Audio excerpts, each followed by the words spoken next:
Right now at 5, authorities charge two Waynesville, Missouri women in the death of a 5-year-old child. We got a few showers starting to fall across parts of the area. That's ahead of more showers and maybe a rumble of thunder today. We'll take a look at your full forecast coming up. And authorities release more details about the subject of a 10-hour manhunt. The 4 states' most watched news starts now. Good morning and welcome to the KOAM Morning News. It's 5 a.m. I'm Tanya Bach. I'm Chris Warner. So I don't want to spend a lot of time on this, but it's something I'm very excited about. We have new remotes, new clicker thingies. Ask and you shall receive. Yeah. It's the ones that we had before were original, and so they were about 15 years old.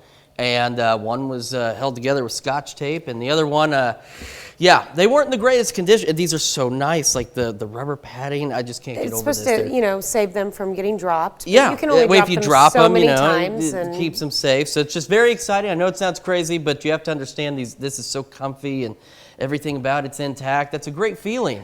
But this one's not color coded. No, it's all right. It's got pictures. It's got little icons. It's a little different, but I like it. So let's use it to go ahead and tell you about what we're expecting today. I'm not kidding, boys. This is a great Thursday here in the Skywatch Weather Center. We do have a few showers falling out there. Not really showing up on radar right now, but they are out there. And we'll see our rain chances continue to increase as we go through the morning hours. As we hit the early afternoon, you can see we get a significant drop-off. And we may even get a little break in the activity, say about 8, 9 o'clock this morning before it picks back up again. So here we are about 8. There's some of those scattered showers still across the area, and as we head into the early afternoon, they become considerably more scattered, and then they eventually just kick on out of here. And also in southeast Kansas, we're dealing with some fog around Iola, Chinook, Fredonia, Independence, so make sure you give yourself plenty of time to get where you're going this morning. MoDOT camera, 20th and Range line, looking good so far. It looks like the showers have stopped because you could see them in the light here, and I don't see them now, but we were getting showers in Joplin earlier. 47 feels like 44 with an east-southeast breeze at 6. Across the region, 43 Fort Scott, 48 Parsons, 50 Miami, 46 Neosho and Carthage. And as we get our day started, we're looking all right other than the showers. We're a little bit cooler. We'll have the showers, and again, by late morning, they become a bit more scattered out there. And as we head into the afternoon, we'll eventually just be cloudy. We're cool, not nearly as nice as we were yesterday in terms of the temperatures. We're a few degrees cooler as we're heading for highs in the lower 50s today. As we head into this evening, we are much colder. Now, our evening initially is chilly, don't get me wrong, and it's cloudy. And then it starts to get really cold as we head into the overnight hours. We drop back down to a low of 33 degrees tonight. We'll be all right tomorrow. Chilly, mostly cloudy, but dry. And then Saturday, we're looking at more showers. And it looks like we're going to see a few of those showers in the late morning through the afternoon. Then we could see a little round of thunderstorms as we head into Saturday evening. Might still have a morning shower or two heading into Sunday, lower 50s. Pretty darn chilly Monday, too. Look at that, 46 down to 25 for the low. And then as we get into Tuesday and Wednesday, temperatures start to warm back up. And look at Wednesday, we're back up into the mid-60s. So just got a few more cool days to get through before it starts to warm up. Tanya? All right, thanks, Chris. A tractor trailer overturns on Missouri 43 and dumps a massive piece of mining equipment. On Wednesday at approximately 10:55 in the morning, reports came in of an overturned tractor trailer. The driver of the semi had taken the I-44 East exit ramp onto Missouri 43 when he dropped some wheels on the right side of the road and then overturned on the shoulder. This happened in front of the Petro Travel Plaza. The driver was not injured, but the truck did spill the load, which was a 62,000-pound piece of mining equipment. A Carthage man is dead after becoming pinned under his own pickup truck. It happened in a field in the area of Highway 37 and Incline Road. Investigators say 42-year-old Gary Danner was checking fences when the incident occurred. Skeletal remains discovered in Delaware County, Oklahoma last month have now been identified. They are the remains of Chris Teal. He'd been reported missing in January of 2017 and was last seen in Jay. Bureau of Indian Affairs had posted his picture on its website. The remains were found northeast of Jay, Oklahoma on February 12th by someone cutting wood. The cause of death is still unknown. 2 women are charged in the death of a 5-year-old girl from Waynesville, Missouri. We want to warn you, some of the details of this case are disturbing. Police say Tuesday morning a boy went to school and told a resource officer his sister was not waking up. The boy told the officer he found his sister tied up with a sock in her mouth. He says he tried CPR and it did not work. And now Shamira Buford and Angela West are charged with second-degree murder, involuntary manslaughter, and endangering the welfare of a child in that case. Police say when they got to the house, they found the 5-year-old dead in the corner of a room. The 2 women were asleep in another room. Officers found marks on the girl's wrist, neck and ankles, and a rope next to her. Police say both women confessed to tying up and gagging the girl at night. They say it was because she was stealing food. Police say when West was asked about the possibility of the 5-year-old dying of asphyxiation from the sock in her mouth, West said she thought the girl was okay because she could breathe through her nose. Authorities say the 2 women were in a relationship and the 5-year-old is the biological child of one of them. Buford and West are both jailed without bond. If you want to know more about the investigation, you can see the court documents online now, KOAMnewsnow.com. A Jasper County, Missouri man involved in an August 2019 shooting in Joplin learns his sentence. Paul Phillips was originally charged with assault, armed criminal action, and unlawful possession of a firearm. However, he has taken a plea deal that dismisses on one charge and changes another. He gets 2 10-year sentences, but they are suspended while he is on supervised probation. In August of 2019, Joplin authorities went to a home at 214 South Connor Avenue for a disturbance call. The caller said Phillips was pointing a gun at him. When officers got there, they found the man with a gunshot wound to his arm. Phillips led police on a car chase that ended with his arrest in Galena. We're learning new details from the Crawford County Sheriff about Tuesday's hours-long search for Aaron Swink. KOAM's Shagun Bombadele sat down with the sheriff and has more. After more than 10 hours searching South Pittsburgh, Crawford County Sheriff Danny Smith says a calling tip led to the capture of Aaron Swink. Smith says deputy and police officers were already looking for him before allegedly shooting at a vehicle, a building, and exchanged gunfire with deputies on Monday night. Had been looking for him for some other things. He had a warrant out for his arrest, and he had been making threats of shooting law enforcement, and so we'd already been kind of looking for him regarding those issues. Before the gunfire, the sheriff department tried to bring in Swink calmly. We had tried to negotiate him to give himself up. During those times, he had shot at law enforcement, and there was an exchange of gunfire with the suspect.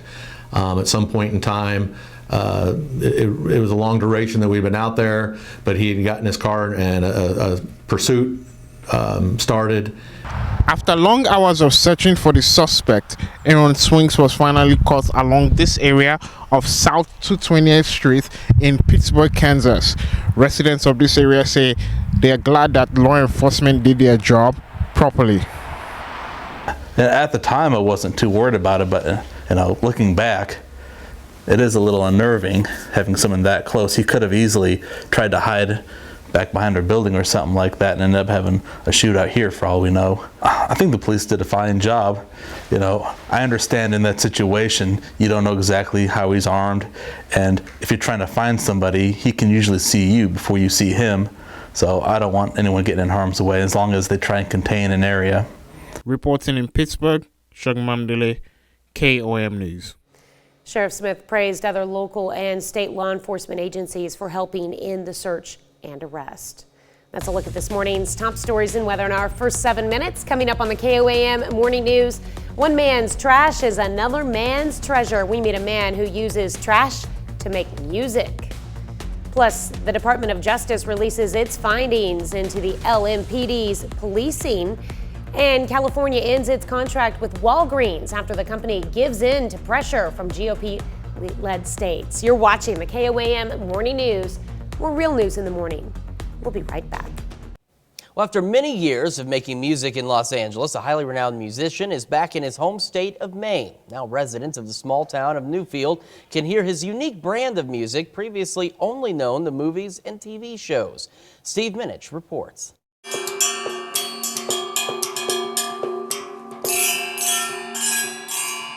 The things you can find, other people might discard on the street, and I can make an instrument out of it.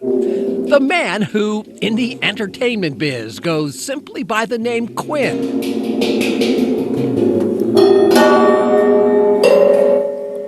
has fashioned a distinguished recording career from those instruments made from discarded things that he's found. Virtually anything. That anything can make sound, because I've been hitting, go through stores with all kind of folks, regular stores, and just tap things and see what resonates, see what kind of sound it has. His full name is W.F. Quinn Smith. Growing up in Old Orchard Beach, he was barely 3 when he first picked up a set of drumsticks. An accomplished percussionist and collector of all sorts of different drums. Living in L.A. the last 30 years, Quinn has collaborated with a long and impressive list of top recording stars. Still, when Hollywood comes calling, this one I got to use on The Addams Family. It's most often some movie maker in search of that different kind of soundtrack. The kind only Quinn's vast collection of cobbled-together sound makers, meticulously mixed and matched together, can create. It's unique, it's different, so it makes the director and all the folks happy that it's a unique sound for their one-of-a-kind film. Quinn himself has produced his own movies. He's also released more than 24 solo recordings, his 21st titled Spiritropolis, the namesake for his new studio, and this music museum of sorts that he's opened in Newfield. Old fans, sheets of metal, discarded hot water heaters. Good chance if somebody pitched it, Quinn can pick it up and play it. That's sort of a fun game I always have in my head, is to look at something and say, I wonder, kind of picture what it's going to sound like, and then hit it and see if it's close. Quinn says he's hoping to give tours, host seminars, and perhaps a few community concerts on the lawn at Spiritropolis. In fact, I was reading some stuff, some of the TV shows, especially sci-fi shows, that's kind of how they make some of the sound effects that you hear in those shows, is just by using old things like that. Pretty unique and a great reuse of different items. We'll be right back after this. Welcome back to the KOAM Morning News. Skywatch Storm Tracker is mostly clear at this point. Aside from clouds, we're starting to watch a few showers beginning to develop across the area, and we'll see those shower chances increase as we start to head into the late morning hours, and then they'll really spike right around noon or so, between 11 and 2, before they rapidly drop off as the shower activity moves on out of here. So let's take a look down the road. It's about 8 o'clock. A few of those scattered showers, maybe a rumble of thunder or two. We get a brief break where they're much more scattered, and then they'll pick up one more time again around noon or so before they eventually begin to just move on out of here. And then, as we mentioned earlier, dealing with some fog in parts of southeast Kansas, really the good chunk of southeast Kansas. So if you're traveling out there this morning, do give yourself plenty of time to get where you're going. MoDOT camera, 20th and Range Line. We're looking good so far. Same at 7th and Range Line. Had a brief shower earlier, but dry now. 47 in Joplin, 44 is what it feels like with that east-southeast breeze at about 6 miles an hour. Across the region, temperatures look about like this. 43 Fort Scott, 46 Chanute, Neodesha, 50 Chitopa, Miami, and 46s in Anderson, Neosho, Carthage, and Lamar. As we get our day started, we'll again have those scattered showers, maybe a rumble of thunder or two, and we'll be a little bit cooler. We're only getting to about 50 by 11 this morning, and our afternoon highs are going to be cooler as well, as we're only looking to make it into the lower 50s. And yeah, those showers start to wrap up about, say, 1, 2 o'clock this afternoon. After that, we are just cloudy and cool. We remain cloudy and cool as we go through our evening, and then as we go through the overnight hours, we'll get a nice big burst of cool air and drop back down to a very cold 33 degrees overnight tonight. And we're going to stay cool for a while. Take a look at the 7-day. We're only 51 tomorrow. Then we've got showers and thunderstorms looking to start a little earlier in the day on Saturday, and then we'll have some thunderstorms develop later in the evening across the area. We're not anticipating any severe weather, but a couple of good storms could be possible. That could linger into Sunday morning as some showers in the lower 50s. Much cooler Monday, 46 with a low of 25. But after that, we start to warm back up, and as we head into Tuesday and Wednesday, we go from the mid-50s to the mid-60s, and we'll start to see the winds pick up a bit on Wednesday as well. Well, the Department of Justice released its findings on how the Louisville Metro PD is treating its citizens. The findings the DOJ presented is going to change how the city and PD operate. This conduct is unacceptable. It is heartbreaking. U.S. Attorney General Merrick Garland highlighted some of the disturbing findings from the investigation into LMPD and Louisville Metro government and what was determined to be a pattern of civil rights violations by LMPD officers. Some have videotaped themselves throwing drinks at pedestrians from their cars, insulted people with disabilities, and called black people monkeys, animal, and boy. The investigation was announced in 2021, 1 year after officers shot and killed Breonna Taylor in her apartment. The report detailed repeated violations similar to Taylor's case, with invalid warrants, improperly executed searches, and excessive use of force.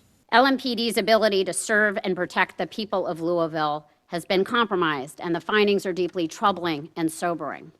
The report also found police improperly retaliated against those critical of law enforcement, including those who protested following Taylor's death. Both in routine day-to-day police encounters and during lawful demonstrations, and both before and after the racial justice protests that occurred in 2020. The DOJ also noted a pattern of discrimination against Louisville's black community. For example, LMPD charges black people for loitering at more than 4 times the rate of white people, for disorderly conduct at 2.5 times the rate of white people, and for littering at 3 times the rate of white people. The report also says the city and LMPD did not provide officers with adequate resources, training, and mental health support. The Justice Department is acutely aware of the integral role that law enforcement officers play in our society and the dangers you face to keep your community safe. That brings us to our question for you this morning. Should police reforms be put into place? You can vote yes or no. You can do so by going to our website, KOAMnewsnow.com/vote. You can also vote in our app and take part in the discussion on our Facebook page. We will be back with Health Watch right after this.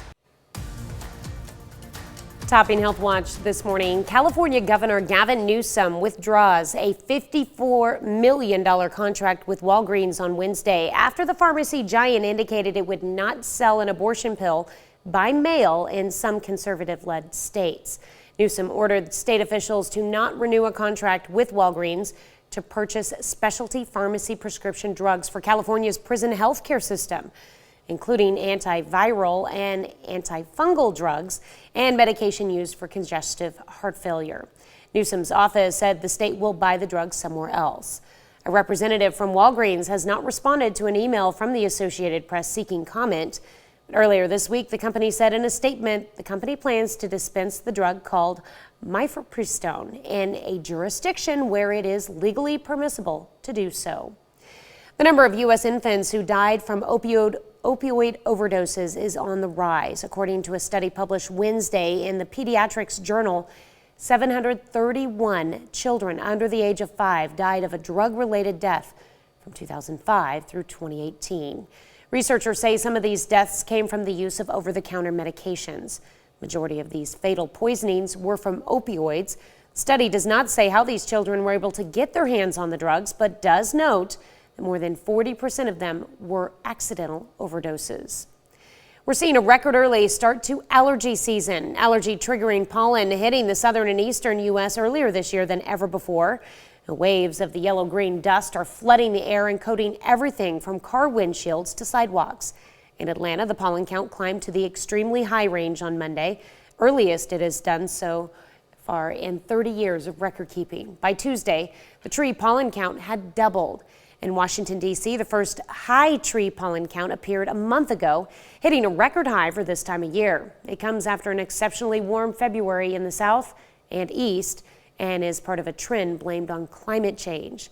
A Wednesday report from the nonprofit group Climate Central found that allergy season has gotten longer on average since 1970. That's a look at some of today's top health stories. You're watching the KOAM Morning News. Yeah, we're watching dry conditions for the time being with rain showers on the way. We'll talk about the timing of those showers and our temperatures today coming up. Right now at 5:30, some students at McDonald County High School get to meet an award-winning author.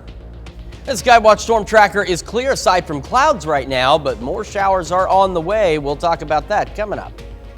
And some MSSU students obtain new items for their wardrobe, all thanks to the school's Dress to Impress event.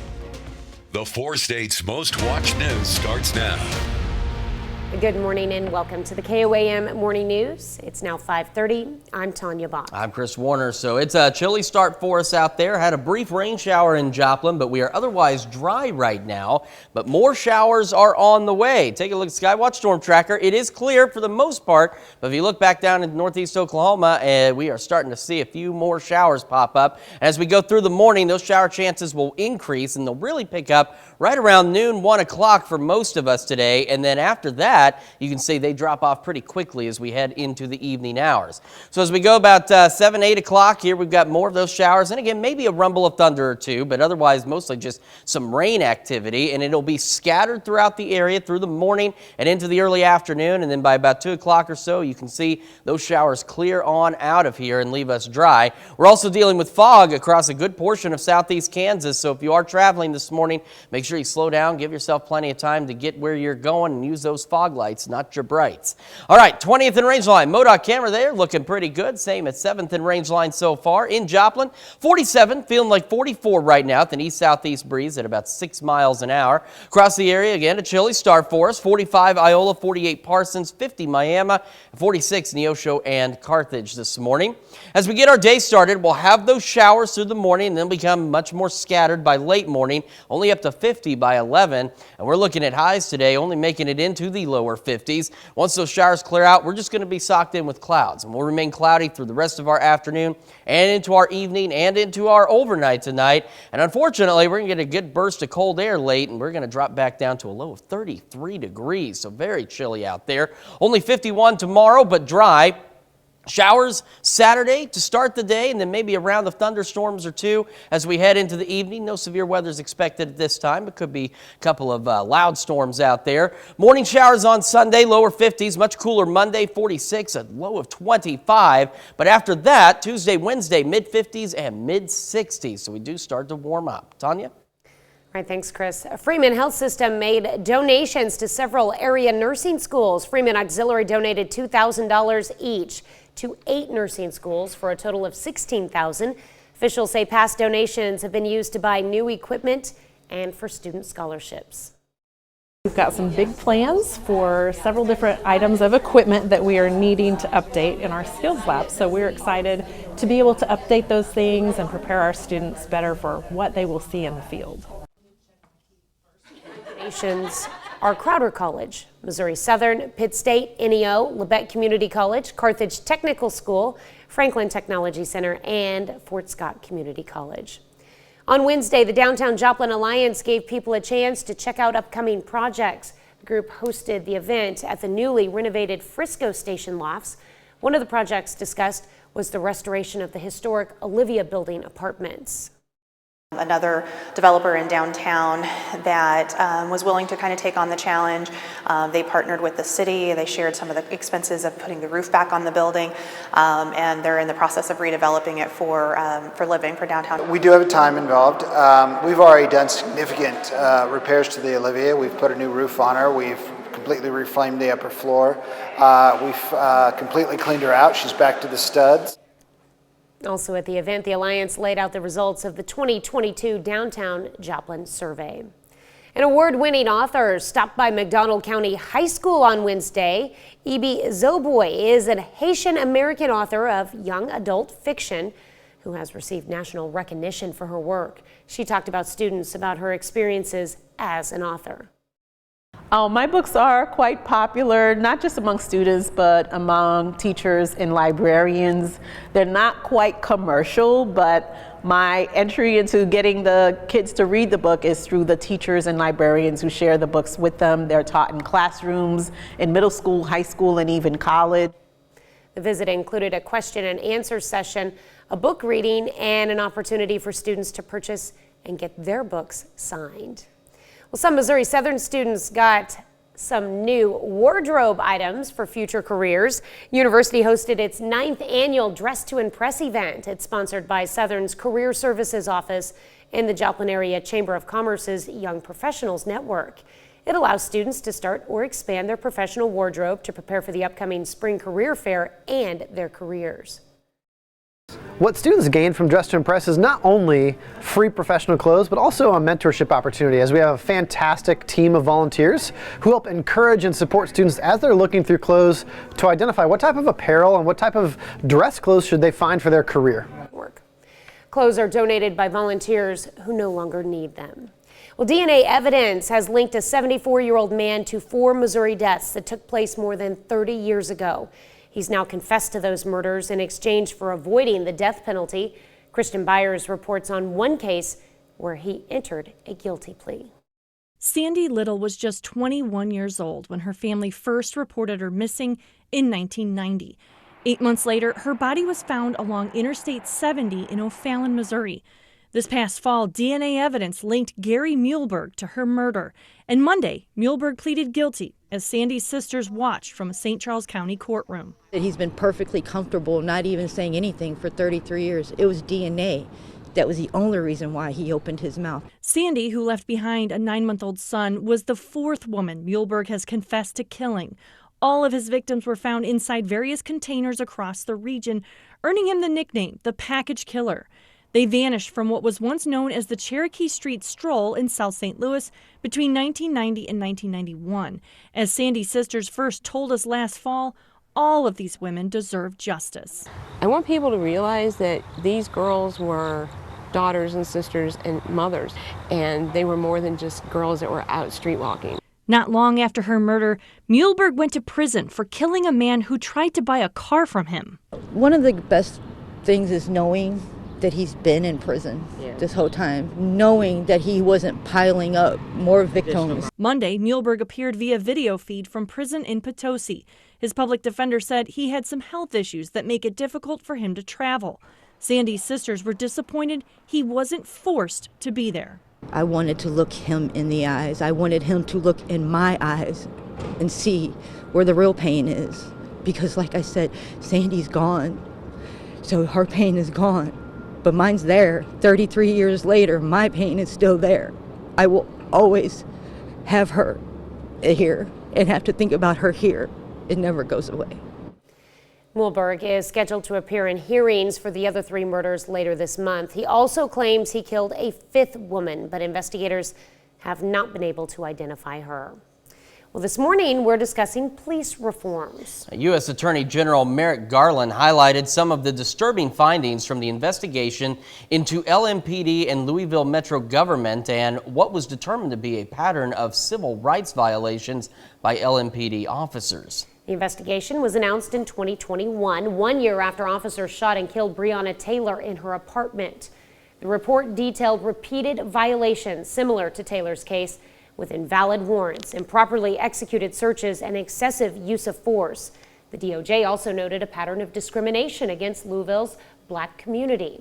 That brings us to our question for you this morning. Should police reforms be put into place? Yes or no? So far, 80% of you say they should not be. 20% of you say they should be. So make sure you take time to vote through our website, through our app, and take part in the discussion on our Facebook page. All right, that's a look at our top news stories. Coming up this half hour on the KOAM Morning News, a couple in Florida opens a creepy yet comfortable B&B. Plus, protests break out in Georgia over a controversial law. We'll have the latest. You're watching the KOAM Morning News. More real news in the morning. We'll be right back. Topping World Watch, thousands of Georgians gather for a second night of protesting against a proposed bill some say is influenced by Russia. Despite widespread criticism, the bill has been approved for further readings in Georgia's parliament. And that approval is sparking fears the bill will become law. Jonathan Hunt has the story. During another night of violent protests in the Georgian capital of Tbilisi, police fired water cannons and tear gas to disperse tens of thousands of people surrounding the country's parliament building. Protesters want lawmakers to drop a controversial new bill they say restricts media freedom and civil liberties. They're using illegal force against peaceful people. Under the proposed bill, media outlets and organizations that receive more than 20% of their funding from foreign sources would have to register as agents of foreign influence. A similar law passed in Russia in 2012 and has been used to discredit anyone critical of Moscow. Opponents claim Russia is now trying to influence Georgia and block the country's efforts to join NATO and the European Union. Debates over the bill last week led to heated shouting matches and even physical fights among some Georgian lawmakers. You are saying to the Georgian people that you do not care about the Georgian people's choice to join Europe. The aim of this law is to let the people know how the money is spent. That is all. Early this week, the U.S. State Department also expressed concern over the bill. This draft law would strike at some of the very rights that are central to the aspirations of the people of Georgia for a consolidated democracy. While Georgia's president has vowed to veto the bill, Parliament can override that decision. Australia's Prime Minister confirms he will meet with President Biden and the UK's Prime Minister in San Diego on Monday to unveil a submarine plan. Prime Minister Anthony Albanese was speaking at a news conference in India on Thursday. 3 sources familiar with the plan say it will include the Australian purchase of at least 4 nuclear-powered Virginia-class submarines from the U.S. Sources said Australia is also expected to work with the United Kingdom on developing a new class of nuclear-powered submarine, which could include U.S. parts. Prime Minister Albanese says Australia will retain 100% sovereignty in controlling the subs. Ireland will remove a constitutional reference to a woman's place being in the home. In a statement marking International Women's Day on Wednesday, the Irish government announced its intention to hold a referendum on gender equality in November. A citizens' assembly on gender equality organized by the Irish Senate recommended deleting the article and replacing it with language that is not gender specific. The referendum will also consider an article which gives special protection specifically to the marital family. Irish Prime Minister Leo Varadkar says he hopes the referendum will help enshrine gender equality. The Irish National Women's Council says referendum would bring significant change if passed. The U.S. Commerce Secretary Gina Raimondo takes part in Howley celebrations in New Delhi, India. Secretary Raimondo thanked the Indian Defense Minister for hosting her first time partaking in the festivities. The celebration included dancing, drumming, and wearing traditional clothing. Raimondo is visiting India for 4 days, her trip aiming to strengthen trade and commerce relations between the U.S. and India. Well, Mama Dog and her puppies are getting a second chance at life. A 2-year-old dog named Sila and her 3 babies were rescued from the basement of a collapsed building in Turkey. They survived 28 days underground after the earthquake hit on February 6th. Sila survived on a bag of dog food left behind. The furry family was taken to an animal clinic for treatment. That's a look at some of your biggest headlines from around the world. We'll be right back. Welcome back to the KOAM Morning News. Quick look at the Skywatch storm tracker out there. Mostly dry. We got the clouds, and we're starting to see a few showers begin to develop, and we'll see more of those as we go through the morning hours. We'll really peak with the shower chances right around noon or so across the region, and then after that, they will drop off quickly as we head into the late afternoon and evening hours. So here they are in the Skywatch, the future track. We got those showers by 8 o'clock, maybe a rumble of thunder or 2. Otherwise, we're just looking at very scattered showers, and again, by 2 o'clock, they are making their way out of here. We're also still dealing with some fog, especially in southeast Kansas. So if you are traveling, remember, no high beams, use your fog lights, and drive slowly. 20th and Range Line, MoDOT Cameron, looking good so far. Same at 7th and Range Line, we're cloudy in Joplin. 47 feels like 44 with an east-south-east breeze at 6. Across the region, again, chilly. But again, remember, these temperatures, even though they are cool, I know we talked about it yesterday, they're about average for us. 45 in Iola, 50 Chetopa, Miami, 46 Neosho, Carthage, and 45 in Lamar.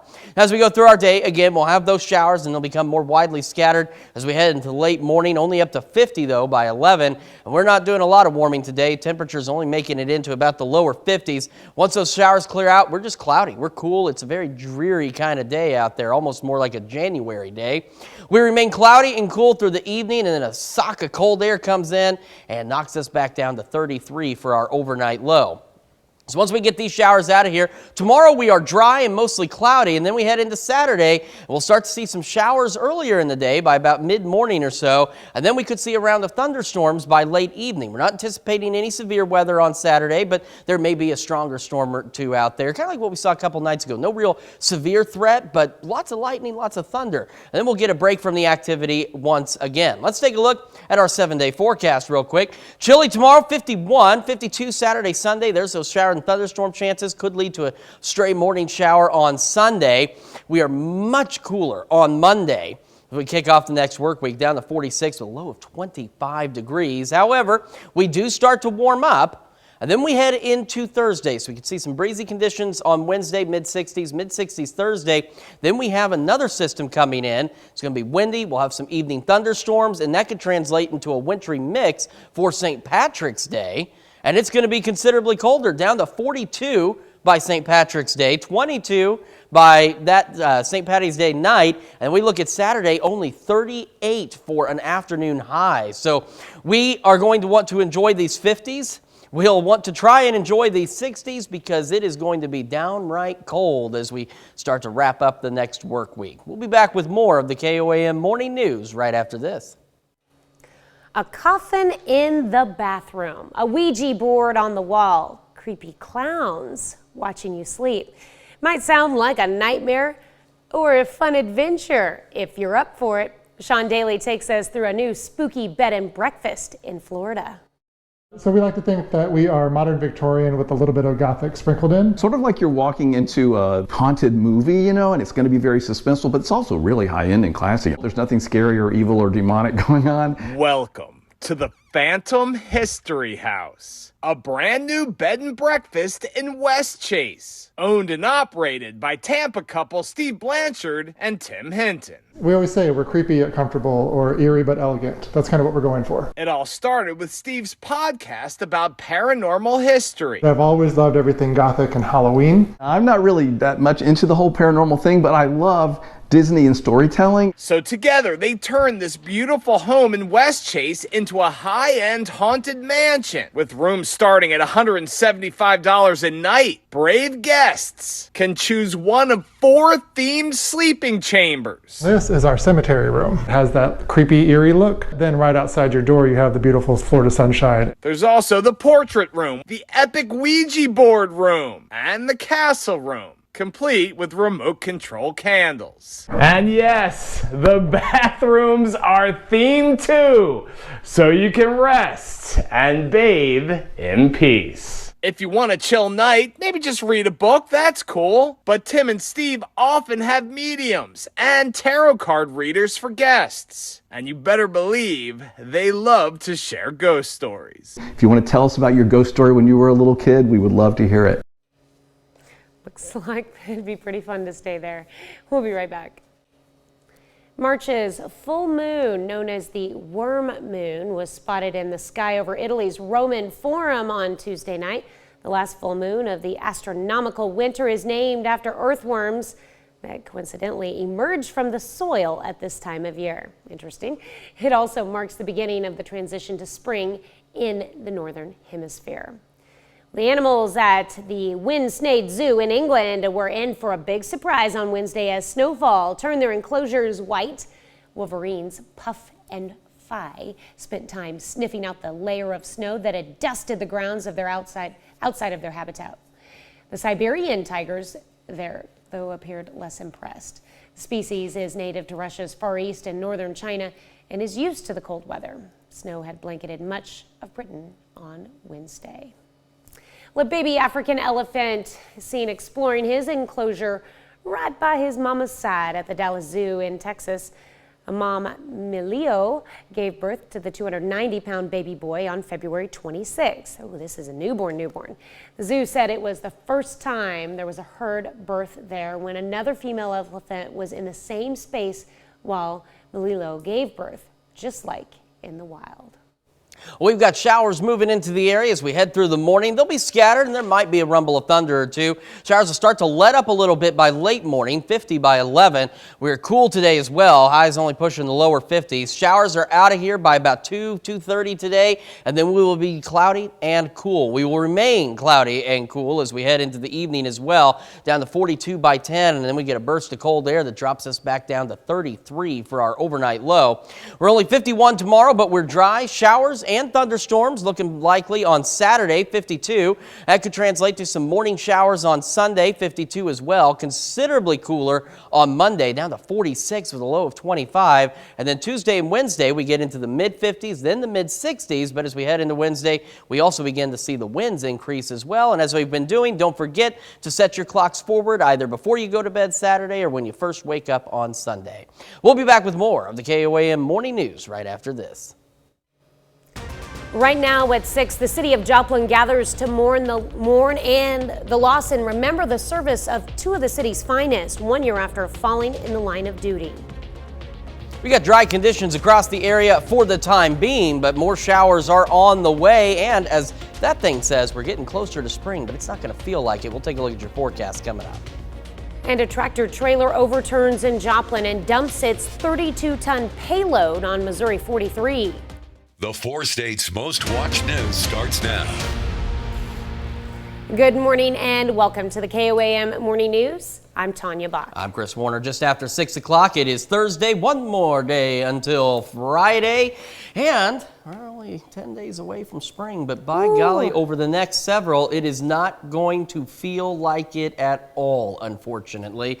We've got some showers and maybe even a rumble of thunder or two rolling into the area as we head into the morning hours, the later morning hours. And then we'll just see, again, scattered showers throughout the morning and through about, say, 2 o'clock. And then we'll see those showers start to dwindle down and move out of here and leave us with cloudy and cool conditions across the area. Still dealing with fog really across southeast Kansas, so do make sure that you're slowing down. Give yourself plenty of time to get where you're going. Use your fog lights, not your high beams if you are traveling this morning. MoDOT camera, 20th and Range Line, we're looking good. Traffic is moving. That's always a positive thing. Same at 7th and Range Line. I mean, they're stopped if the light's red, but they're moving if the light's green, and that's good. 47, cloudy. 44 is what it feels like with southeast breeze at about 6 miles an hour. As we look at temperatures across the area, this is what they look like. 43, Fort Scott, Nevada, 46, Pittsburgh, 50, Miami, and 46 in Neosho. Now, as we get our day started, again, we'll have those showers, maybe a stray rumble of thunder out there, and the showers will become a little bit more scattered by late morning, up to 50 by 11. Cool today as well, as we only get up to the low 50s for highs, and the showers taper off, and then as mentioned, we just stay cloudy and cool. We will remain cloudy and cool as we head through the evening as well. Temperatures falling through the lower 40s by 10, and then we'll drop back down to an overnight low of 33. So yeah, it doesn't feel like spring's going to be here anytime soon. 51 tomorrow, 52 Saturday, Sunday. Showers, thunderstorms on Saturday, leading to maybe some morning showers on Sunday. Much cooler, not spring-like at all by next Monday. 46, 25 for the low. 54 Tuesday and up to 65 Wednesday, so that'll feel a little more spring-like. And it will feel spring-like all the way through Thursday of next week. We see more wind, more thunderstorm chances, and then maybe even a wintry mix on St. Patrick's Day. A wintry mix on St. Patrick's Day, only 42 for the high, down to 22, and then we're only 38 by next Saturday. So spring, it's not going to feel like it around here for a little bit, so you got to get used to some of these cooler temperatures. Tanya? All right, thanks, Chris. The Joplin Police Department and community come together to honor two officers who were fatally shot in the line of duty 1 year ago on Wednesday. Now, the JPD hosted a memorial service yesterday for Corporal Ben Cooper and Officer Jake Reed. Joplin Mayor Doug Lawson began the day by saying Joplin flags should be flown at half-staff in the city until the 15th to remember the two officers. Wednesday morning, the first of two memorial services to remember Officer Jake Reed and Corporal Ben Cooper was held at the Joplin Public Safety Center. Joplin Police Captain Will Davis says the events of that day will have an impact forever. The most heartbreaking thing that you've ever heard in your entire life. You'd hope to go an entire career without ever having to experience an officer's funeral.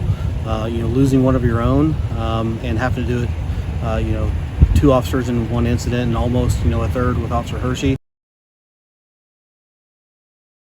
From the hospital after numerous surgeries, he has since recovered from his gunshot wound and is a school resource officer.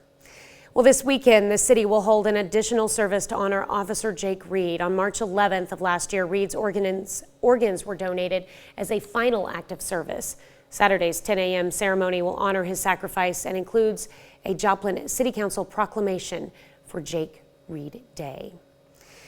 And a Jasper County, Missouri man involved in an August 2019 shooting will go to prison. Paul Phillips was originally charged with assault, armed criminal action, and unlawful possession of a firearm. However, Phillips takes a plea deal that dismisses one charge and changes another. He receives 2 10-year sentences, both suspended while he is on supervised probation.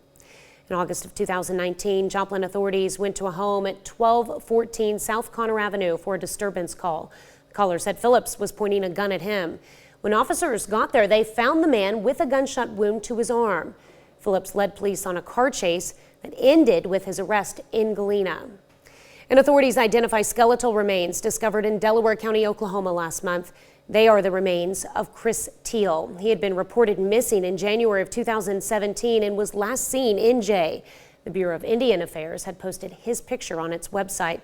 The remains were found northeast of Jay, Oklahoma, February 12th by someone cutting wood. Now, the cause of death is still unknown. A Carthage man loses his life after becoming pinned under his own pickup truck. It happened in a field in the area of Highway 37 and Incline Road. Investigators say 42-year-old Gary Danner was checking fences when the incident occurred. And a tractor trailer overturns on Missouri 43 and dumps a massive piece of mining equipment. On Wednesday, approximately 10:55 in the morning, reports came in of an overturned tractor trailer. The driver of the semi had taken the I-44 east exit ramp onto Missouri 43 when he dropped some of the wheels on the right side of the road and overturned on the shoulder. Now, this happened in front of the Petro Travel Plaza.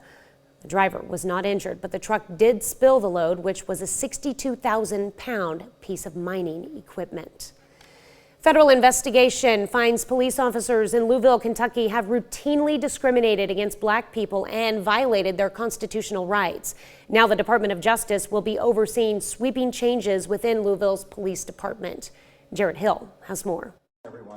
The Department of Justice will step in to monitor the Louisville Metro Police Department after a scathing report found a pattern of misconduct toward those it's sworn to protect and serve. This conduct is unacceptable. It is heartbreaking. A DOJ report found that officers treat black and white people differently, and that while driving, black people are nearly 4 times as likely to be cited for improperly tinted windows, 5 times more for improper tags. The abuses extend to the treatment of the disabled and sex assault victims. The report says officers use excessive force, such as neck restraints, canines, and tasers. Some have videotaped themselves throwing drinks at pedestrians from their cars, insulted people with disabilities, and called black people monkeys, animal, and boy. The department's investigation was sparked by the March 2020 police shooting death of Breonna Taylor, the 26-year-old killed during the botched execution of a no-knock warrant. Her mother, Tamika Palmer, and her attorneys say the findings were not a surprise. Heartbreak all over again, because I knew that to begin with. I said that from the very beginning. Louisville's new Democratic Mayor Craig Greenberg says the city will work to correct the mistakes of the past. We will not make excuses. We will make changes. The DOJ currently has nearly a dozen open investigations into police departments nationwide. Yesterday, it added Memphis, now 2 months after the death of Tyree Nichols. Jared Hill, CBS News. Also yesterday, a Tennessee judge delayed the release of an additional 20 hours of footage of Tyree Nichols' beating by Memphis police, which came after he was stopped for an alleged traffic violation back in January. Nichols died in the hospital 3 days later. The judge's delay is to give the 5 former officers charged in the case time to review the material. That's a look at this morning's top stories and weather in our first 7 minutes. Coming up on the KOAM Morning News, Chef Anthony Fisher, the culinary instructor at Pittsburgh High School and our favorite Thursday morning chef, is in studio again with a sweet and festive recipe for a New Orleans-style beignet. It's going to make you celebrate Mardi Gras all over again. Don't forget to spring forward this Sunday. The clocks spring forward on Sunday. I'm Bradley Blackburn with how to help your body adjust to the time change. And Chris has another look at your Thursday forecasts and a look ahead at what to expect this weekend. You're watching the KOAM Morning News. More real news in the morning. We'll be right back. Topping Health Watch this morning, people who have symptoms of depression have a 46% higher risk of stroke. That's according to a new study in the journal Neurology. Researchers also found patients who had symptoms of depression had worse outcomes 1 month after the stroke than those without symptoms of depression. New research shows the Omicron variant of the coronavirus is much less likely to lead to long COVID than the strain that circulated at the beginning of the pandemic. A Swiss study found healthcare workers infected with the original strain were up to 67% more likely to experience long COVID than those who had never been infected. But there was no similar increase for healthcare workers infected with Omicron. Eating green leafy vegetables is associated with fewer signs of Alzheimer's disease in the brain. Researchers compared people who ate 7 or more servings per week to those who ate little or no greens and found the veggie eaters had significantly less plaque in their brain, equivalent to being nearly 19 years younger. Well, most of the U.S. will lose an hour of sleep over the weekend as we spring forward to begin daylight savings time on Sunday. That means it will stay dark later in the morning for the next several months. Bradley Blackburn has more on how to adjust to the time change. Daylight saving time begins Sunday, March 12th, which some sleep experts say can have a negative effect on health. To cope, the American Academy of Sleep Medicine recommends getting at least 7 hours of sleep per night before and after the time change, adjusting bedtimes and wake times beginning a few nights before, shifting 15 to 20 minutes earlier each night, and setting clocks ahead 1 hour in the early evening on Saturday, and then going to bed at your normal bedtime that evening. Getting outside for early morning sunlight the week after the time change can also help your internal clock adjust. The AASM wants seasonal time changes to be eliminated and favors permanent standard time, citing growing evidence of increased medical errors, motor vehicle accidents, hospital admissions, and other problems. The spring time change can be especially tough for children. In one study, teens lost about 30 minutes of shut-eye a night. They had slower reaction times and attention problems after the time change. Bradley Blackburn, CBS News, New York. Senate passed the Sunshine Protection Act last year, which would implement permanent daylight saving time in the U.S. American Academy of Sleep Medicine opposes the bill and is urging Congress to support permanent standard time. Well, the Food and Drug Administration is proposing new rules to ensure tobacco users really know what they're getting. The proposal would standardize the way tobacco products are made and packaged. That includes cigarettes, cigars, chewing tobacco, and e-cigarettes. The FDA says there have been inconsistencies between what's in e-cigarettes and what's on the label, noting some products have been contaminated with metal, plastic, and glass. In a news release, the FDA said while no tobacco products are safe, the proposed rules are intended to minimize or prevent additional risk associated with the products. There will be a public hearing on the proposal April 12th.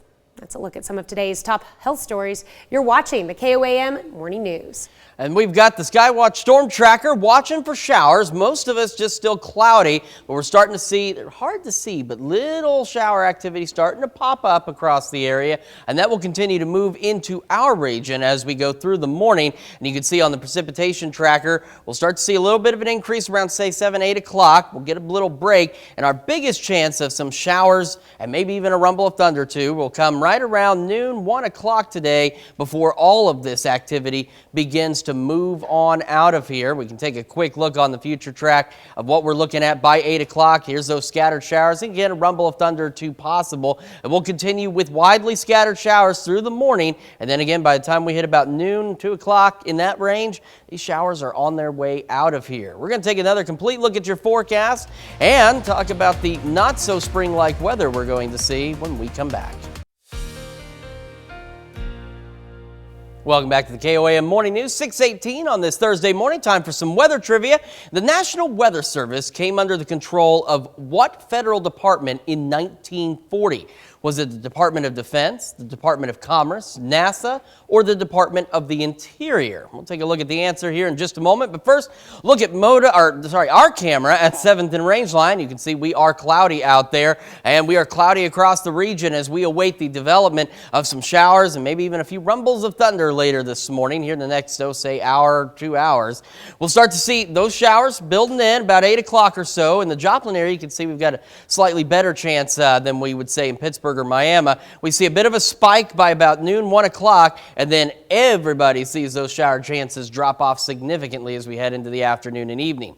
So by about 8 o'clock, you can see where we'll have those showers and thunderstorms. And again, this is just a stray rumble of thunder. We're looking otherwise at just scattered rain showers across the region. And again, by about 2 o'clock or so, they are done and they are out of here. Still dealing with some fog in portions of southeast Kansas and a little bit of northeast Oklahoma. So again, if you're traveling this morning, use your fog lights, not your brights, and slow down. Give yourself plenty of time to get where you're going today. MoDOT camera, 20th and Rangeline. We're looking pretty good so far. Same at 7th and Rangeline, aside from the cloud cover out there.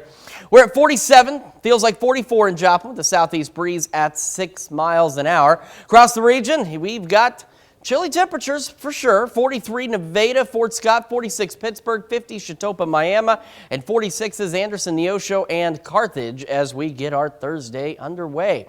As we go through the main morning hours here, we'll see those showers. Again, maybe a rumble of thunder or two. They'll become a lot more scattered as we head into the late morning, up to about 50 by 11. We're looking at highs only pushing into the lower 50s today. And once those showers clear out, we're just going to be socked in with clouds. It'll remain cloudy through our afternoon and into our evening and overnight hours as well, dropping back down to 42 by 10, and we will eventually drop to a pretty darn cold 33 for our overnight low. Excuse me. All right, these showers are not the only chances of rain we have. Now, as we go through our Friday, we will be mostly cloudy. We will be cool. Then we head into Saturday, and we're looking at some morning showers and maybe some afternoon, evening thunderstorms across the area. Not anticipating any severe weather with this system, but there could be some storms out there with a little bit of lightning and thunder like what we saw a couple of nights ago. And then that could linger into early Sunday morning before that clears out. And then we're going to be okay, at least for a few days as we head into next week. Now, let's find out the answer to this question. These guys, National Weather Service, they came under the control of what federal department in 1940? Well, if you happen to guess B, the Department of Commerce, you would be correct. In fact, the Weather Bureau started under the Department of Agriculture back in 1890. So that's how long we've been keeping track of all this stuff, or that there's been an unofficial agency doing so. Then in 1970, the Weather Bureau became what we now know as the National Weather Service. As a matter of fact, there's the Storm Prediction Center. You'll hear us talk about that down in Norman. It actually started as the National Severe Storms Laboratory and was based in Kansas City, believe it or not, before it moved to Norman and ultimately became the Storm Prediction Center. They handle all the severe weather tracking. When we see threats for severe weather, those highlight maps we show you with the probabilities or the risk levels, that all comes from down there. And they do a pretty good job. They also handle winter weather as well. All right, thankfully, at least immediately, no winter weather. It's going to feel like it, though, as we head into some of next week. 51 tomorrow, showers and storms Saturday, morning showers Sunday, 52. We're at 46 on Monday, so considerably cooler, not very spring-like at all, and down to 25 for that low. Then we'll start to warm up Tuesday, Wednesday, and even up to Thursday of next week. We get the highs pushing into the mid-60s. Then we get windy, and we see more evening thunderstorms as we head into our Thursday. And we get cold again, down to 32, 42 for St. Patrick's Day. Wintry mix possible, down to 22 and only 38 by next Saturday. So not very spring-like at all. We'll be back with more of the KOAM Morning News right after this. Welcome back. We've got Chef Anthony in the studio this morning in the Chef Anthony Test Kitchen. We are surrounded by beautiful produce, fruits and vegetables, and a bowl full of dough. Well, we're going to go on today. My baking and pastry class and my culinary 1 classes are all learning about baking products. How to bake, how to do different doughs and create different things. And this is your tried and true recipe. This is my tried and true recipe that we've used on here before for so many things. This, during our 7 o'clock hour, we're going to take this and turn it into beignets. But I wanted to review this and remind everyone how to make this. Okay. So, this one is 2 packets of yeast, half teaspoon of salt, and 2.5 cups of warm water. Is there a specific kind of yeast you need to look for if you've never worked with yeast? If you've not worked with yeast a whole lot, then I would go and use active dry yeast in the packets. Active dry, okay. Yes, because it's the easiest one to get started again. Then we want to take 2 large eggs, and we want to add some sugar and some oil into a bowl, mix that all well together, and then start adding our flour and our yeast mixture until it thickens up and becomes a dough. Okay. Roughly 8.5 cups of flour. It varies just a little bit, and you'll get to where you want to be relatively quick. I mean, my kids make up bowls like this in 10 minutes. And don't be confused, the recipe that we just had up there on the screen, that's for when we convert it to beignets that we're going to show later on. He was just specifically talking about how to make the dough to start with. Yeah, and because I want you, I want to make sure that people can make a reliable dough every single time that you do it. If you want to make cinnamon rolls, you want to make rolls for dinner. My mom kept a huge Tupperware container of this in the refrigerator where she could reach in there and she could pull out handfuls of dough and make dinner rolls anytime she wanted for dinner. So how long do you need to let it rise? Like, what are the best rising tips? Or if you set your oven at like 250 degrees and put this on top of the oven in the middle, not on a burner, it will rise up really quick. Okay. You can leave this sit on the counter at the house if your house is 68 degrees or above, and it will rise over the course of the day. So if you want to use this, you need to cover it while you just lay a piece of plastic wrap over the top. The plastic wrap is just to keep things from falling on it. Enough to let it expand too. Yes. And it's easy to go. Once it rises, and it'll rise again, and it'll rise 2 or 3 more times, however many times you get it up to the right temperature. Because we're not going to stop the yeast. The yeast will keep producing as long as it doesn't hit 140 degrees. All right. So really easy to use, and I'm going to show you guys. You roll this out. Turkey fryers work great for this. All the end of last week, we must have made 12 batches of dough and turned them all into beignets and served them to all the students at the high school. Just come and get what you want type of deal. And the students loved it. They came and it was a trying week for the school, but food always will bring joy to the sorrowed heart. I'd have to say that you spoil those kids. They've got it made with you. And then we have this beautiful pile of goodness here. Okay. This is a typical produce box from Martinez Produce that they offer every week. No, you can get all fruit, you can do all vegetable, you can do a combo, which I think is what you have here. This is the combo. And you can do what they call a keto. A keto-friendly one. So this is a combo box, and I like the combo boxes because I get a little bit of fruits and I get a little bit of vegetables. I've got a 5-pound bag of potatoes, some beautiful lettuce.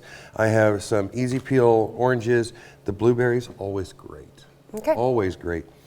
But the big thing is the strawberries right now. A whole flat of strawberries. Look how beautiful those are. They're so beautiful. They're bright, they're red, they're juicy. I bought a flat yesterday. This is the only box left. My students have gone crazy over this. A flat is like 8 of those, yes. It's 8 cartons of this for $15. That's pretty good. That's really good. Okay, so we are going to take this dough when we come back on the KOAM Morning News on Fox 14 and turn it into beignets and start frying them. In the meantime, we'll be right back. Right now at 6:30, springtime is just around the corner and so is severe weather season. KOAM's Yana Abdullah sat down with emergency management officials to help you and your family prepare now. And we've got some showers starting to develop across the area on the Skywatch Storm Tracker. We'll see more of them as the morning progresses. We'll take a look at that coming up. And some Missouri Southern students get to dress for success as they prepare to take that first stylish step into their potential future. The 4 states' most watched news starts now. Good morning and welcome to the KOAM Morning News. It's now almost 6:32. I'm Tanya Bach. I'm Chris Warner. So it's a chilly start for us. It is a cloudy start for us, and we do have more rain on the way as we head through the morning hours. Take a look at the Skywatch Storm Tracker. Got the satellite on there. You can see all the clouds, and if you look out to the west, you can see those showers beginning to develop, and you can see a few heavier showers down across northeast Oklahoma, and there's those other ones that are beginning to develop as well. And they will continue to increase in coverage by a little bit as we head through the morning. Start to see a kind of a peak right around 8 o'clock for at least the Joplin area. Some of us staying a little drier. We'll see another peak right around noon, 1 o'clock, and then all of us start to dry out as we head through the afternoon and evening hours. So here we are about 8 o'clock this morning. Some of those showers, maybe even a rumble of thunder or two, and they'll be widely scattered throughout the morning and into the afternoon, and then again by about 2 o'clock or so, those showers kick on out of here. Still got some fog concerns across parts of northeast Oklahoma and into southeast Kansas, so again, make sure you're taking the appropriate precautions. Drive slowly, use your fog beams, not your high beams. Taking a look at the MoDOT camera, 20th and range line, looking good there. We are obviously quite cloudy in Joplin right now, quite cloudy across the region. 47 feels like 44 with a southeast breeze at about 6 miles an hour.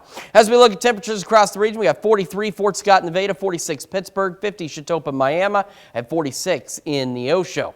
So we'll have those showers for our morning. They'll become more widely scattered by late morning, up to 50 by 11. And then we're not going to do a lot of warming today. We're looking at highs in the lower 50s. Showers kick out of here, and we just stay kind of cloudy, dreary through the rest of the day, into our evening and into our overnight, down to 42 by 10, and with an overnight low of 33 degrees. And we're cool again tomorrow, mostly cloudy, and 51. Looking at showers and thunderstorms on Saturday, 52, maybe some morning showers Sunday, and 52. Not spring-like at all Monday, 46 down to 25. Then we start to warm up a bit for Tuesday and Wednesday, mid-50s, and then into the mid-60s and a bit breezy on Wednesday. Tanya?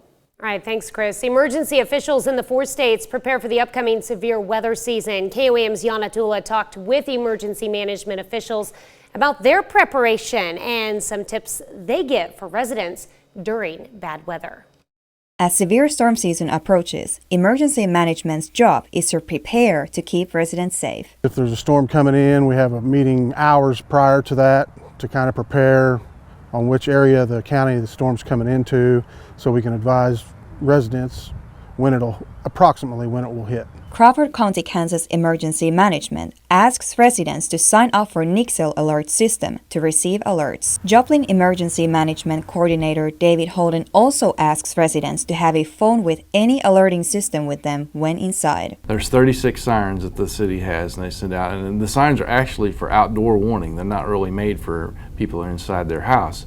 That's why you should have a weather radio or have an app on your cell phone that will also let you know that there's a storm coming. Joplin School District's community storm shelters are open for public. While Crawford County has 7 public shelters within the county, the city of Pittsburgh does not have any. USD 250 school shelters are for the students and staff during school hours only. Individuals installing tornado shelters in homes are asked to register them with your county. Register it with our GIS office at the Crawford County website.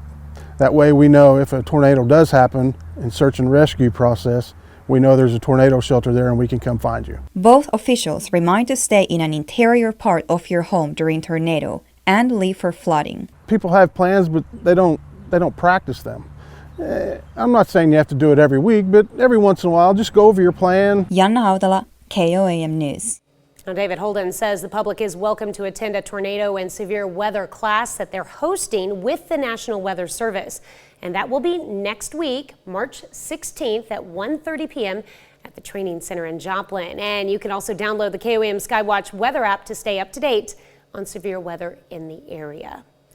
On Wednesday, the Downtown Joplin Alliance gave people a sneak peek at some upcoming projects. The group hosted the event at the newly renovated Frisco Station Lofts.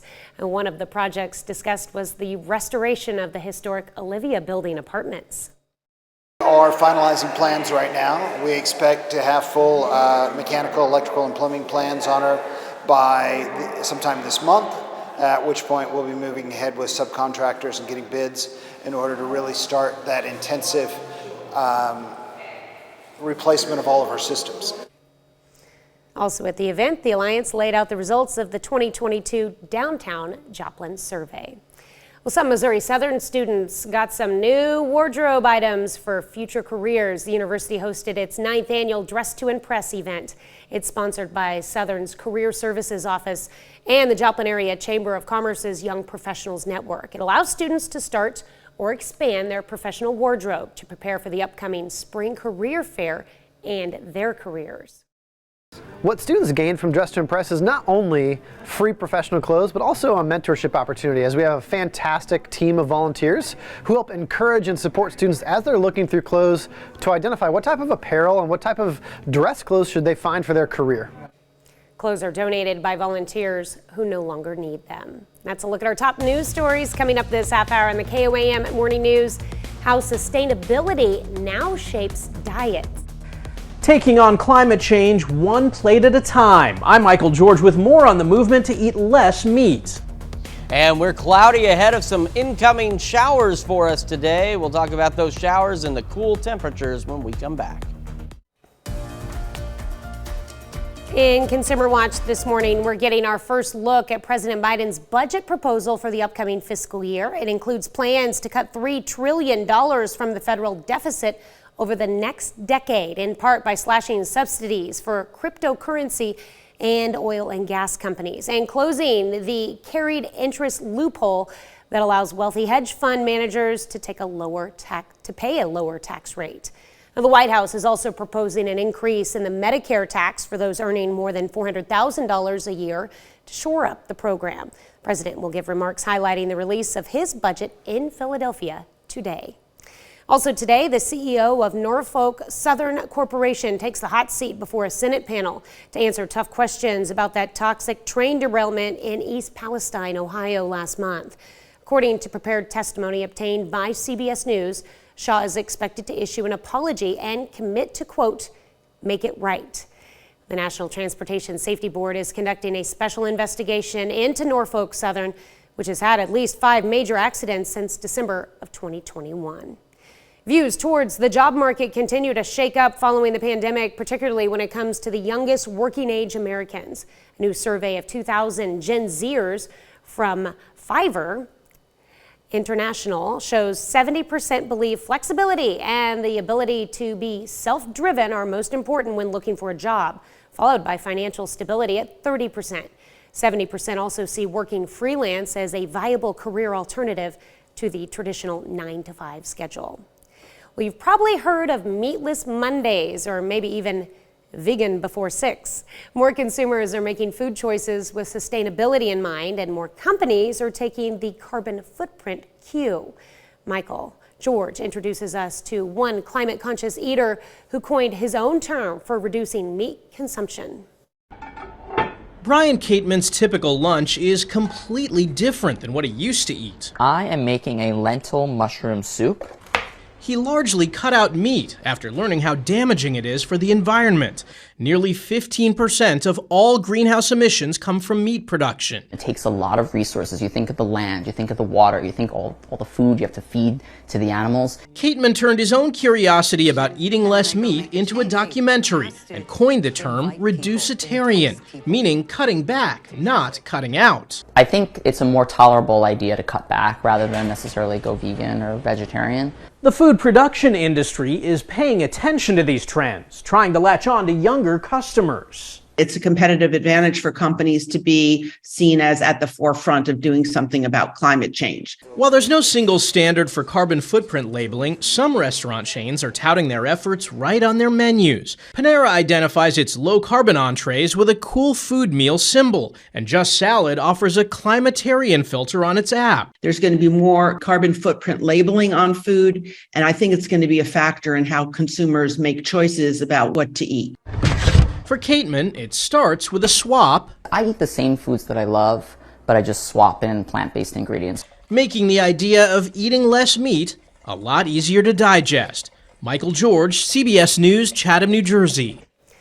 2022 Earth Day report from the consulting firm Kearney found that 80% of consumers had some awareness of the connection between food choice and the environment. The report anticipates by the year 2030, routine food choices will be climate directed. That's it for Consumer Watch. Here's Chris with another look at your forecast. Yeah, we're starting to see a few more scattered showers out there on the Skywatch Storm Tracker. Just little specks here, across parts of southeast Kansas. We're seeing a few more in northeast Oklahoma, and they'll continue to roll our way here in the next couple of hours. So we're all going to get in on some kind of scattered shower activity, maybe even a rumble of thunder or two before it starts to clear out by later this afternoon. So here's a look at it on the future track. By 8, we've got those scattered showers, maybe a rumble of thunder or two. And look at this, though. They're going to be fairly widely scattered. We're not talking about just a blanket of rain, but do be prepared to deal with some showers through at least noon, 2 o'clock, and then they will exit out of here and leave us chilly and dry.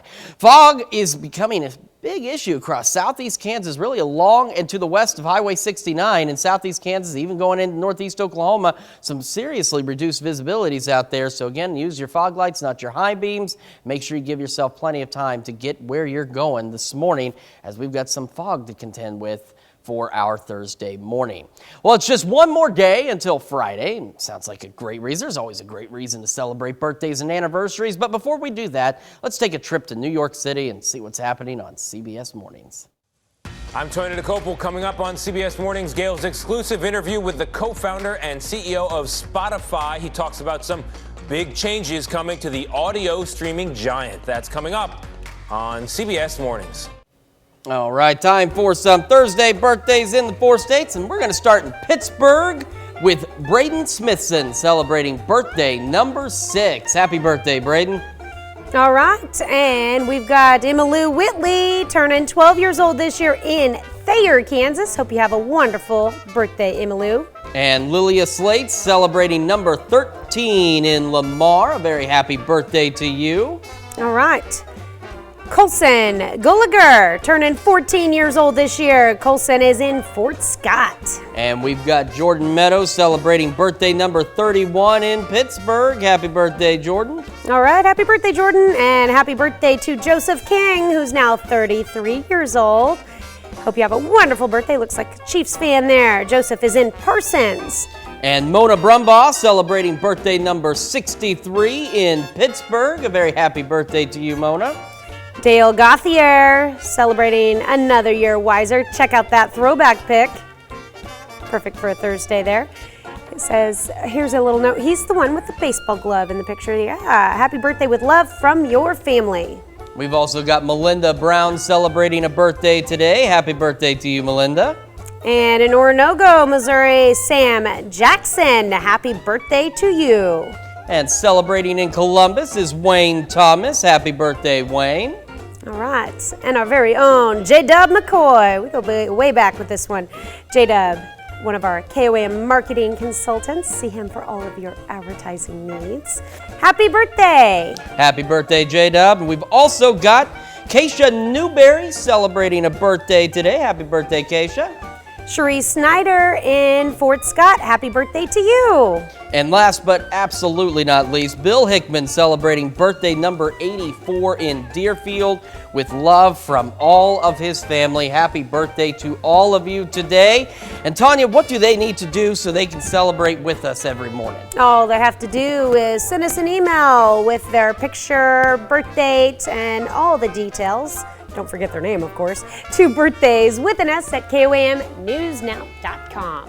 And of course, while you're on our website, checking out some of the really awesome things it has to offer, make sure you take time to sign up for the KOAM Birthday Club. It is easy to do, and you get great deals from local businesses as well as a happy birthday message from your friends here at KOAM. So make sure you sign up for the KOAM Birthday Club today. All right, let's take a look at the rest of that forecast for you. So right now, MoDOT camera, 20th and Range Line, looking good so far. Very cloudy out there, though. We're at 47 in Joplin, feeling like 44 with a southeast breeze at 6.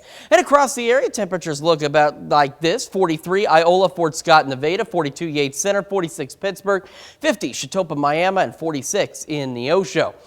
As we get our day started, we'll see those showers start to pick up through the morning. They'll be widely scattered, but they will be out there, and a rumble of thunder or two is possible, up to 50 by 11. As we go into our afternoon, the showers wrap up by about, say, 2 o'clock, and then we're left cloudy and cool. Temperatures only making it into the lower 50s today. This evening, same situation, cloudy, cool, down to 42 by 10 o'clock. Check out that overnight low, though. Not very spring-like at all, is that? 33 degrees, but it is technically still winter for a few more days. Will be chilly, cloudy, 51 tomorrow. Showers and thunderstorms Saturday, maybe some morning showers on Sunday, 52 each day. Much cooler Monday, 46 degrees. And down to 25 for that overnight low. But we do warm back up, though, Tuesday and Wednesday, mid-50s Tuesday, breezy Wednesday, but we will make it into the mid-60s. Well, coming up, when the KOAM Morning News switches over to Fox 14, we ask a simple but time-honored question. Have you ever had a crush on someone? How about a super crush? Jeannie Moose will introduce us to a French bulldog named Rory that has a super crush on Henry Cavill, also known as Superman, and the lengths she goes to express her love. That's coming up faster than a speeding bullet when the KOAM Morning News makes the move to Fox 14 at 7. Now, here's another look at what's coming up on CBS Mornings. From Nigeria to New Jersey, he's a standout both on and off the basketball court. Coming up on CBS Mornings, we'll show you how faith, family, and a fire to succeed have helped shape Rutgers superstar Clifford Morey. Here's a check of today's top headlines, the news you need to know before you head out the door. Reports out of Mexico say the bodies of two Americans kidnapped and killed will be returned to the U.S. today. Zindell Brown and Shaid Woodard traveled from South Carolina to Mexico with Eric Williams and Lativia McGee. So McGee could get a cosmetic procedure. The White House is promising to work with Mexican authorities to find those responsible. A former NBA star is in law enforcement custody in connection to a drive-by shooting in Washington State. Authorities say Sean Kemp was arrested as part of their investigation into the alleged shooting on Wednesday. Pierce County Sheriff's Office says the 53-year-old has been booked into the Pierce County Jail. They've not released any more details about the case. Kemp is a 6-time NBA All-Star who played 14 seasons in the league, 8 of them with the Seattle Supersonics. At the time, he was one of few players drafted without playing in college. No word on when he's expected to appear in court. And Alec Baldwin is expected to appear virtually before a New Mexico court today in relation to the fatal shooting on the set of his movie Rust in 2021. The film's armorer, Hannah Gutierrez-Reed, is expected to appear as well. Both are facing an involuntary murder charge for the death of the film's cinematographer, Helena Hutchins. And that's a check of today's top headlines, the news you need to know before you head out the door. We'll have some showers as you head out the door this morning. They'll start to taper off by about 1, 2 o'clock today. Will be cloudy, cool, highs in the lower 50s. As we head into this evening, same situation, cloudy, cool, down to 42 by 10, overnight low of 33 degrees. And take a look, we're not going to do a lot of warming yet. 51 tomorrow, mostly cloudy, showers and storms Saturday, morning showers Sunday, 52 both days, 46 Monday with a low of 25. But then we warm up a bit. Tuesday, mid-50s, Wednesday, mid-60s. All right, well, coming up today at noon, we're making a perfect poutine in the Mr. Food Test Kitchen. And your morning news continues on KOAM with CBS Mornings. We're going to get a look inside Ukraine's City of Goodness to see how orphanages are caring for vulnerable children during the war. That's ahead on CBS Mornings. Or you can switch on over with us on Fox 14, where your only local morning news continues. This morning, we love our segments with Chef Anthony, but today's is just a little sweeter as he puts the finishing touches on his New Orleans-style beignets. Plus, the Joplin Little Theater stops by to give us and you all the information that we need on its latest production of Leading Ladies. That's going to wrap it up for us for now. We'll see you back here tomorrow morning at 5 a.m. And we'll do it again today at noon.